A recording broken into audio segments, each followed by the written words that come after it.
যখন আমরা প্রেজেন্ট টেন্সে আই কে ব্যবহার করব তখন সাহায্যকারী ভার্ব হিসাবে আসবে অ্যাম এবং হ্যাভ। যদি আমরা আই কে পাস্ট টেন্সে ব্যবহার করি তখন সাহায্যকারী ভার্ব হবে ওয়াজ, হ্যাড। আর যদি ফিউচার টেন্সে ব্যবহার করি তাহলে আই এর সাথে বসবে উইল বা উইল হ্যাভ। ইউ, উই, দে।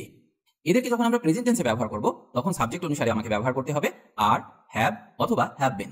আর যদি এদেরকে পাস্ট টেন্সে ব্যবহার করি তখন হবে ওয়ার, হ্যাড এবং হ্যাড বিন। আর যদি ফিউচার টেন্সে ব্যবহার করি তাহলে সাহায্যকারী ভার্ব হিসাবে বসবে উইল বা উইল হ্যাভ। এবার দেখা যাক থার্ড পারসন, হি, সি, ইট বা যে কোনো নাম। যদি এদেরকে আমরা প্রেজেন্ট টেন্সে ব্যবহার করি তাহলে এদের সাথে সাহায্যকারী ভার্ব হিসাবে বসবে ইজ, হ্যাজ বা হ্যাজ বিন। আর পাস্ট টেন্সে হবে ওয়াজ, হ্যাড অথবা হ্যাড বিন। আর ফিউচার টেন্সে বসবে উইল বা উইল হ্যাভ সাবজেক্ট অনুসারে। এই ছোট্ট টেবিলটি খুব ভালো করে মনে রেখে দিন, কারণ এগুলি কখনোই ভুল করা যাবে না। এখানে যদি ভুল করে ফেলেন তাহলে আপনার বাক্য তৈরি ভুল হয়ে যাবে, তার সাথে বাক্যের অর্থও ভুল হয়ে যাবে। এটা বেসিক ইংলিশ গ্রামার, এগুলি ছাড়া ইংরেজি বলা সম্ভবই নয়। তাই এখানে গুরুত্ব দেওয়ার চেষ্টা করুন, তবেই আপনি সঠিক ইংরেজি বলতে পারবেন।